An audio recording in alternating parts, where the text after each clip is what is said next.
विकास दुबे का नाम आते ही कानपुर के बिकरू गांव और 8 पुलिसकर्मियों की बेरहमी से हुई हत्या की तस्वीरें जहन में ताजा हो जाती हैं।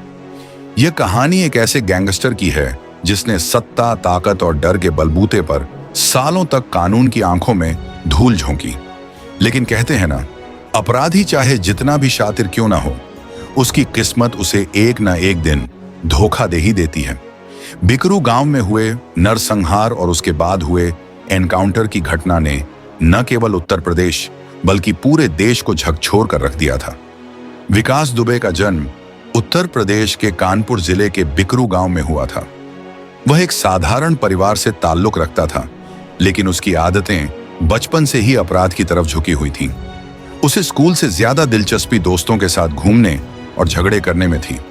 उसकी शुरुआती जिंदगी के बारे में ज्यादा जानकारी नहीं मिलती, लेकिन कहा जाता है कि उसने कम उम्र में ही अपराध की दुनिया में कदम रख दिया था। छोटे मोटे अपराधों से शुरू होकर उसने धीरे धीरे अपने इलाके में आतंक का साम्राज्य खड़ा कर लिया। यह साम्राज्य सिर्फ उसके डर पर नहीं, बल्कि उसके राजनीतिक संबंधों और सत्ताधारियों के साथ उसकी करीबी का नतीजा था। विकास दुबे की आपराधिक गतिविधियां बढ़ती गईं और उसकी हिम्मत भी। 2001 में उसने अपनी ताकत और ढाक जमाने के लिए सबसे बड़ा कदम उठाया। उसने खुलेआम शिवली थाना क्षेत्र के भाजपा नेता संतोष शुक्ला की हत्या कर दी। घटना के समय संतोष शुक्ला थाना परिसर में मौजूद थे और दुबे ने पुलिस की मौजूदगी में ही उन्हें गोली मार दी। लेकिन इस जघन्य हत्या के बावजूद दुबे पर कानूनी शिकंजा नहीं कसा जा सका। उसके राजनीतिक संबंधों ने उसे बचा लिया और वह साफ साफ छूट गया। यह घटना उसके लिए मील का पत्थर साबित हुई, क्योंकि इसके बाद वह कानपुर और उसके आसपास के इलाकों में एक बड़ा नाम बन गया। उसकी दहशत इतनी बढ़ गई थी कि लोग उसके खिलाफ गवाही देने से कतराते थे। विकास दुबे का असर सिर्फ अपराध की दुनिया में ही नहीं, बल्कि राजनीति में भी फैल गया था। उसकी सत्ता के गलियारों तक पहुंच इतनी थी कि वह हर चुनावी सीजन में किसी न किसी बड़े राजनीतिक दल के लिए काम करता था। वह अपने इलाके में दबदबा बनाए रखने के लिए स्थानीय नेताओं से सांठगांठ करता था और बदले में उन्हें वोट बैंक की गारंटी देता था। धीरे धीरे विकास ने अपना एक बड़ा गैंग बना लिया, जिसमें उसके कई वफादार साथी शामिल थे। उसका गैंग हत्या, लूट, वसूली, अपहरण जैसे संगीन अपराधों में लिप्त था। विकास दुबे ने एक तरह से कानपुर और उसके आसपास के इलाकों में अपना खौफनाक शासन कायम कर लिया था। 2020 की शुरुआत तक विकास दुबे का आतंक चरम पर था, लेकिन उसकी बढ़ती ताकत और बेखौफ अंदाज ने आखिरकार कानून की आंखें खोल दी। 3 जुलाई 2020 की रात कानपुर के बिकरू गांव में वह घटना घटी जिसने विकास दुबे को एक बार फिर से सुर्खियों में ला दिया। कानपुर पुलिस की एक टीम, जिसमें कुछ उच्च अधिकारियों सहित सिपाही भी शामिल थे, बिकरू गांव में विकास दुबे को गिरफ्तार करने के लिए पहुंची। पुलिस को सूचना मिली थी कि विकास अपने घर में छिपा हुआ है। पुलिस को यह अंदाजा नहीं था कि यह ऑपरेशन इतना खतरनाक साबित होगा। पुलिस जब बिकरू गांव पहुंची तो विकास दुबे और उसके गुर्गों ने पहले से ही घात लगा रखी थी। पुलिस जैसे ही गांव के पास पहुंची, उन पर गोलियों की बौछार कर दी गई। यह हमला इतना अचानक और भयानक था कि पुलिस संभल नहीं पाई और मौके पर ही 8 पुलिसकर्मियों की मौत हो गई। यह घटना देश भर में टहलका मचा गई। बिकरू कांड के नाम से मशहूर इस घटना ने विकास दुबे को देश भर में कुख्यात बना दिया। इस हत्याकांड के बाद उत्तर प्रदेश पुलिस ने विकास दुबे और उसके गुर्गों के खिलाफ एक बड़ा ऑपरेशन शुरू किया। विकास दुबे पर अब पूरे देश की नजरें थीं और पुलिस की हर कोशिश उसे गिरफ्तार करने पर लगी थी। बिकरू हत्याकांड के बाद विकास दुबे फरार हो गया।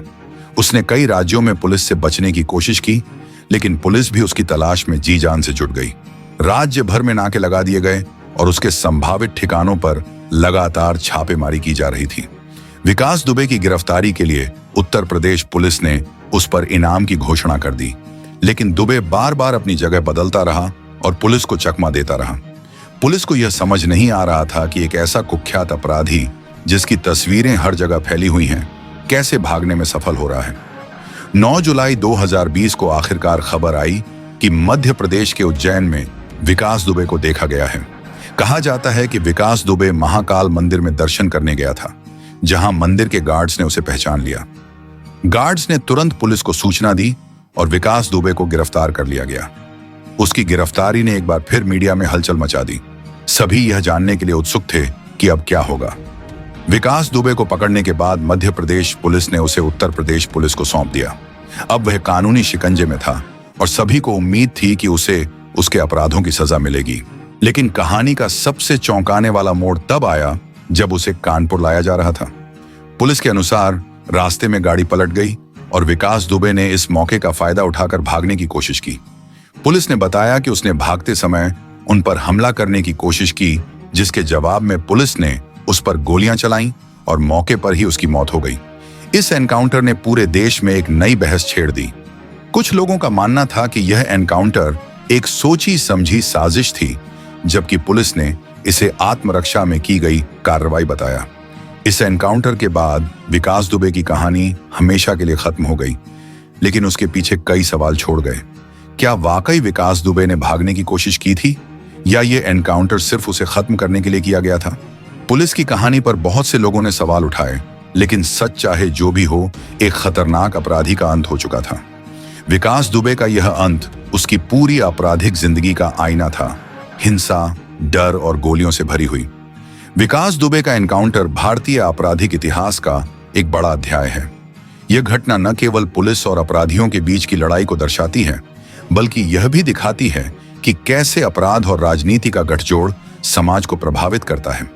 विकास दुबे के राजनीतिक संबंध और उसका आपराधिक नेटवर्क यह साबित करता है कि कानून और व्यवस्था को कमजोर करने वाले सिर्फ अपराधी ही नहीं होते, बल्कि कभी-कभी सत्ता के गलियारों में बैठे लोग भी होते हैं। विकास दुबे की मौत के बाद भी उसके अपराधों की गूंज लंबे समय तक सुनाई देती रहेगी। अगर आपको यह कहानी रोचक लगी हो तो हमारे चैनल क्राइम्स इन हिंदी को सब्सक्राइब करना ना भूलें। हम 15,000 सब्सक्राइबर्स तक पहुंचना चाहते हैं और इसके लिए आपकी मदद जरूरी है। साथ ही अगर आपको यह वीडियो पसंद आया हो तो इसे लाइक करें और अपने दोस्तों के साथ शेयर भी करें। आपका साथ हमारे लिए महत्वपूर्ण है। यह थी विकास दुबे के खौफनाक जीवन और उसके अंत की पूरी कहानी, जिसमें राजनीति, अपराध और अंततः कानून की जीत की झलक मिलती है।